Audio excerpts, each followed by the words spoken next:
తిరుపతిలో ఎలా అయినా సరే ఒక హౌస్ కన్స్ట్రక్షన్ చేసుకోవాలి అని కొందరి డ్రీమ్ అయితే, మరికొందరేమో అట్లీస్ట్ ఒక సైట్ ఉంటే చాలు, మన పిల్లల భవిష్యత్తుకి అది చాలా ఉపయోగపడుతుంది అని అనుకుంటారు.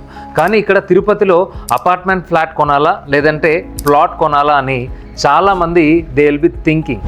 బట్ యాజ్ ఆఫ్ నౌ ఒక మిడిల్ క్లాస్ పర్సన్స్ తిరుపతిలో ఒక ల్యాండ్ పర్చేస్ చేసి హౌస్ కన్స్ట్రక్షన్ చేసుకునే విధంగా అయితే ఎక్కడా ప్రాపర్టీస్ ప్రైజెస్ అఫోర్డబుల్గా లేవు.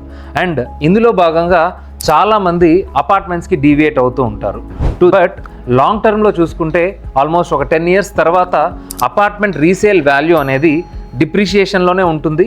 ఆర్ఎల్స్ పక్కనున్న కొత్త ప్రాజెక్ట్స్ ఉండడం వల్ల దానికి రీసేల్ డిమాండ్ అనేది మోస్ట్ ప్రాబబ్లీ ఉండదు.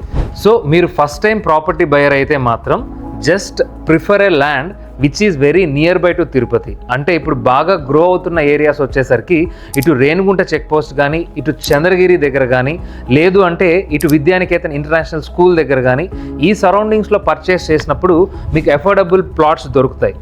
లేదు అంటే ఆల్రెడీ ప్రాపర్టీస్ ఉన్నాయి, మాకు జస్ట్ ఎ గెస్ట్ హౌస్ కింద వీఆర్ పర్చేసింగ్ దిస్ అపార్ట్మెంట్ అనుకున్నప్పుడు you can happily go to apartment.